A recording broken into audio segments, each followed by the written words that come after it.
Баршаңызға қайырлы күн болсын. Бүгін сіздерге осылай көлемді болып шығатын дәмді пирогтың рецептісімен бөлісемін.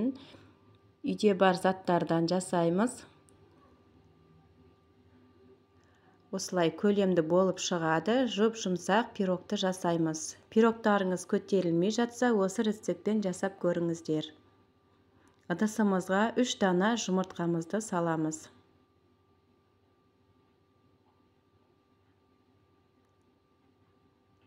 Мұздатқышта тұрған жұмыртқаны қолданамыз.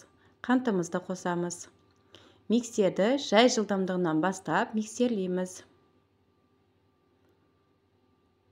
Менің каналыма тіркеліп кетуді ұмытпаңыздар. Сіздер үшін басқа да пайдалы әрі оңай рецепттер бар.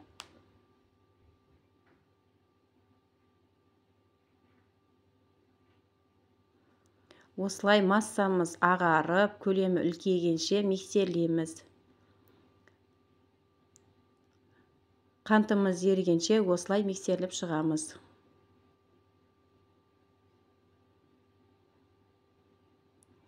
Және айранымызды қосамыз. Мөлшерін описание бөліміне қалдырамын. Айранымызды қосамыз. Шай қасықпен ас содасын қосамыз. Және ванилин қосамыз. Миксерлейміз. Видео сізге пайдалы болса, лайк басып, пікір қалдырып, қолдап кетуді ұмытпаңыздар. Достарыңызға жіберсеңіздер болады.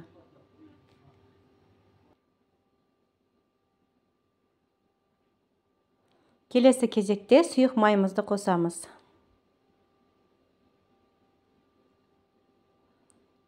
Миксерлейміз.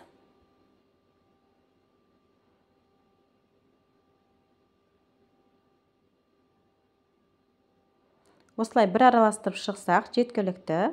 Келесі кезекте електен өткізілген ұнымызды қосамыз. Онды 2 бөлікке бөліп қосамыз және венчикпен араластырамыз.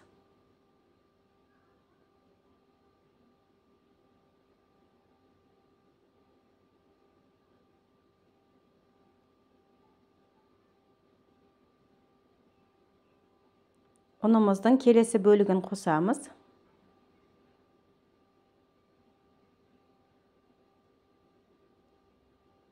Араластырамыз.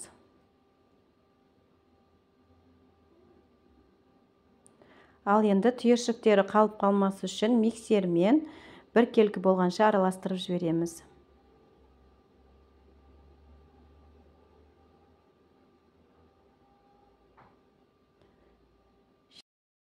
Ларымызды лопаткамызбен аламыз және бір араластырамыз.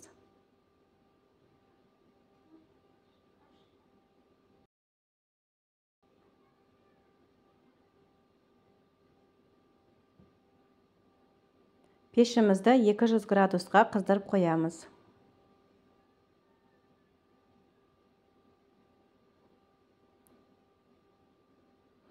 Бір келкі масса болғанша осылай миксерлейміз.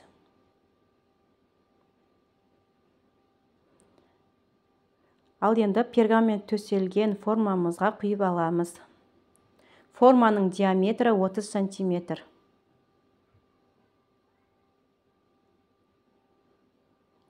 Осылай лопатканың көмегімен шет-шетіне бір келкі етіп жайғастырамыз.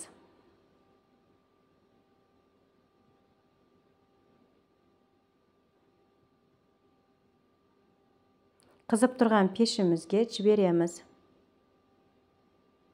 Осылай бір сілкіп алсаңыздар болады.